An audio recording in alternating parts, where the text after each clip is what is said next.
Fala, meu querido, tudo certo? Boa noite.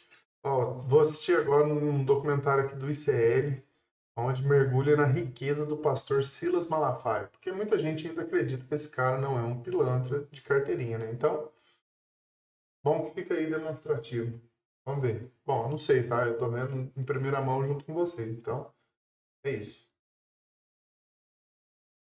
Como sempre, entrou num vídeo, a gente deixa um like. O Instituto ICL é um instituto bem sério. Silas Malafaia é um dos pastores mais influentes do Brasil. Ele construiu a imagem de líder religioso bem-sucedido por décadas. Mas os bastidores desse sucesso escondem contradições, dúvidas. Documentos revelam que ele recebeu quase R$ 1 milhão em um ano da sua própria igreja.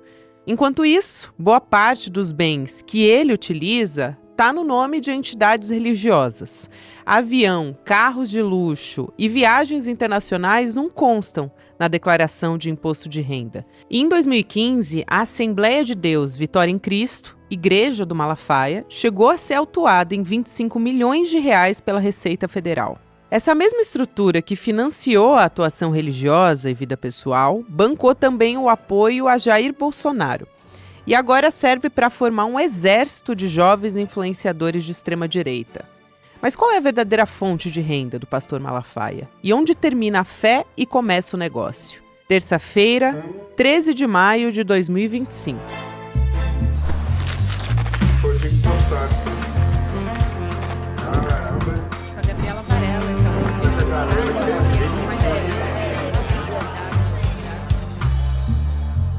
Eu sempre me pergunto se as pessoas estão prontas para perceber como as pessoas exploram a fé, sabe? Será que todo mundo está pronto para acordar?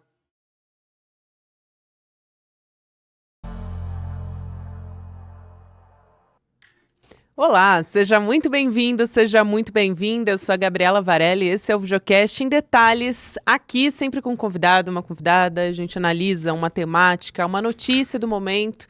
Nesse caso, a gente vai falar sobre uma reportagem, um podcast investigativo, inédito, exclusivo aqui do ICL Notícias. E eu vou trazer um dos apresentadores e repórteres do podcast, que é o Igor Melo, aqui nosso repórter também do ICL Notícias. Igor, muito feliz de falar com você e já te dou parabéns. Parabéns para você, para Juliana Dalpiva, para toda a equipe, né? Cristiano Botafogo, que fez edição, enfim, uma equipe muito envolvida para fazer tudo isso acontecer. Feliz de te receber para falar desse trabalho que está maravilhoso. Gabi, muito obrigado. Você também deu uma palhinha, né, nesse nosso primeiro episódio, vai dar nos outros também, então faz parte da nossa equipe Império Malafaia aí. E, pô, assim, muito feliz com o resultado que a gente conseguiu entregar e com a repercussão e animado para os próximos episódios também. Vamos dizer, a gente pode ter daqui para frente até, né, um podcast chama No Alvo, né, gente? Então vamos dizer que o Malafaia é o primeiro alvo. A gente pode ter outros daqui para frente. Mas por que o Malafaia foi o escolhido para começar esse podcast investigativo, Igor? Gabi, assim, o Malafaia é uma figura que eu acompanho já tem alguns anos, assim, pelo menos desde 2018 aí, quando ele estava ali muito ativo no palanque do Bolsonaro na eleição dele, né? Pô, eu já falo até o pior, mano. Eu acompanho o pastor Silas Malafaia desde 2010, cara. Desde 2010 eu vejo esse cara na internet. Faz muito tempo que eu vejo ele falando bizarrice, maluquice e outras coisas. Tinha época que eu até achava que ele estava certo, sabe? E tem algumas coisas que ele ainda tá certo até hoje, porque ele usava de pretexto certo para ganhar credibilidade. E também durante o governo é uma pessoa que ganhou um destaque ali, teve ali um papel de um dos principais, se não o principal conselheiro do Bolsonaro ao longo de todo o governo. Mas, assim, eu iniciei esse projeto, assim, ou essa apuração mesmo oficialmente, no final de fevereiro do ano passado, né? Tem um pouquinho mais de um ano. Para lembrar o nosso público, a gente teve uma manifestação bolsonarista na Paulista, aí em São Paulo, no dia 24 de fevereiro do ano passado, que foi a última grande manifestação do bolsonarismo. A gente chegou a reunir 185 mil pessoas no auge da manifestação, enfim. E o que me chamou a atenção naquele momento foi que teve uma polêmica em torno do financiamento, de quem pagava essa conta. O Malafaia deu uma entrevista cerca de 10 dias antes do ato. Ele era o organizador, só para lembrar, dizendo que quem pagaria essa manifestação, os custos de trio elétrico, aquela estrutura toda, era a Associação Vitória em Cristo, que é o braço beneficente da igreja dele. Só que isso teve uma repercussão muito ruim, um monte de gente chegou, mais progressista, cobrando Receita Federal, Ministério Público, Polícia Federal que investigasse a origem do dinheiro, porque a gente está falando de um dinheiro de uma igreja, no final das contas, pagando não só uma manifestação política, como ainda por ser uma manifestação de caráter antidemocrático, enfim, com ataques ao Supremo, esse tipo de coisa que a gente tem acompanhado.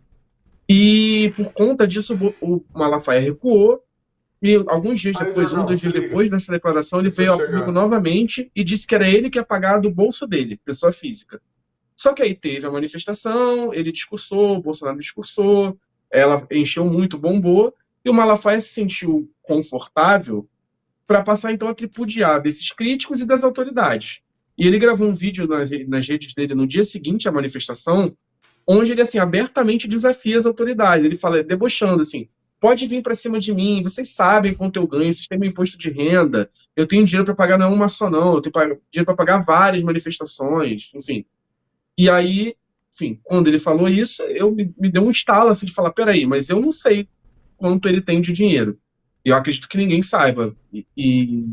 Sim, logo no primeiro momento, quando eu comecei, assim, nas primeiras pesquisas, primeiras coisas, eu me deparei com uma coisa que está no primeiro episódio agora, que é que a principal empresa dele, a Editora Central Gospel, estava em recuperação judicial naquele momento. E, assim, para o nosso público que talvez não tenha ouvido ainda, que isso está bem explicado no episódio, um processo de recuperação judicial é o último passo que uma empresa pode dar para evitar falir. Então, assim, significa que uma empresa está numa situação terminal, sabe? Então, aí me surgiu essa contradição. Peraí, esse cara tá falando que tem esse dinheiro todo, que paga, que acontece, mas, ao mesmo tempo, ele tá falindo o principal negócio dele. O que tá acontecendo? E foi a partir daí que eu comecei a puxar esse novelo desses mais de 30 mil páginas de documentos sobre a vida financeira e a história do Malafaia, né? No fim, assim, tipo, fazer um pouco também essa biografia de quem é essa figura e como ele chegou até aqui. Acho isso muito bom porque o nome da temporada é o Império Malafaia, né? Então a gente está falando de vários braços financeiros da família, né, do Malafaia. Então tem a igreja que você conta, destrincha isso no primeiro episódio, quais são esses braços, tem também a Central Gospel, tem a associação que ele está à frente, enfim. Mas tem várias confusões, vamos dizer assim, patrimoniais, né? Tem várias questões ali e você vai apresentar essas questões, né? Esse valor, porque tem um valor que a gente estava conversando aqui nos bastidores um pouquinho antes de conversar, né? Que o Igor adiantou e que ele cita nesse primeiro episódio, mas mais en passant, ele vai destrinchar ainda, que é a arrecadação de um valor da igreja, que é milionário. É muito alto esse valor, né? Então, se você puder adiantar um pouquinho pra gente, que a gente deve ver no segundo episódio. Um spoilerzinho, assim. Mas escutem lá que vai estar lá tudo explicado, assim, nos mínimos detalhes. Essa Associação Vitória em Cristo, assim, ela é tratada hoje em dia como um braço beneficente da Igreja do Malafaia. Na verdade, ela nem é isso, de fato. Ela foi criada por ele há mais de 40 anos para bancar o programa de TV dele. Era, digamos assim, era a forma que ele tinha de arrecadar dinheiro para pagar o programa no ar. E só que ela, ao longo do tempo, ela deixou de ser uma coisa pequena e se tornou assim a gestora de um volume de recursos assim inacreditável, eu diria.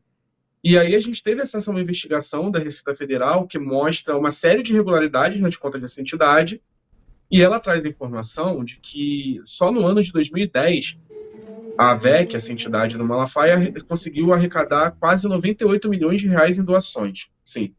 Para o nosso público ter ideia de quanto dinheiro isso é, você fazendo a correção monetária, isso hoje daria quase 230 milhões de reais. Assim, é muito dinheiro, um troço completamente fora da casinha, sabe? Cara, como e tem uma série de doação, problemas, mano? assim, ninguém sabe exatamente de onde vem esse dinheiro, para onde esse dinheiro vai, o que esse dinheiro paga, porque eles não dão nenhuma transparência sobre como esse dinheiro é gerido, né? É uma coisa que fica ali dentro do seio da família Malafaia, acesso super restrito, e é uma caixa preta, como a gente até fala no final desse episódio.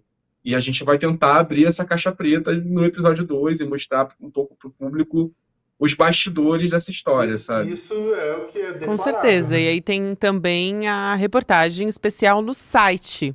E E doação ela é uma de imóveis reportagem, para assim, levar um diferenciada em band-aid, que relação ao tanto não deve podcast. ter. Claro que elas se complementam ali, mas também é interessante porque dá para dar um rostinho aos nomes que a gente conhece. Obviamente, o Malafaia é um personagem super conhecido da política, enfim, e também desse braço religioso que ele atua há muitos anos. Mas tem personagens dessa história que também estão ali, né? Essas figuras da família dele, também pessoas que ele tem relações, né, políticas, financeiras também, elas estão na reportagem do site. Até para os ansiosos, eu acho que é uma dica boa, o pessoal que está Eu, aí ansioso pro segundo, terceiro episódio, que lá é um pouco do apanhado geral do que vai estar nessa temporada. Eu acho que assim, o podcast Não, não. aprofunda mais cada É um uma daqueles propaganda pontos, do mas podcast. a gente conseguiu fazer um apanhado geral ali que fosse coerente e tem essa questão que você falou.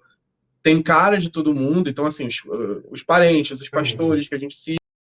Pô, não, aqui é a propaganda do podcast. Aqui é o podcast, ó, 50 minutos. Pô, posso tirar. Ah, não vou ver. Bom, fica meio claro ou não. Eu acho que a gente viu um pouco aqui e dá para perceber como de verdade essas pessoas exploram a fé, né? 200 e poucos milhões, corrigido, né? De doação em um mês, né? É isso? Um mês e um ano? É um mês. Bom, é um mercado multibilionário, o mercado da fé, né? As pessoas exploram o coração das outras dentro da fé. Então, é uma prostituição da fé e nada que o próprio Paulo já não havia alertado em Apocalipse, né, mano? E o trem ia ser feio mesmo. Não desacredito, não. Mas é isso aí. Obrigado por ter acompanhado o vídeo e é nóis.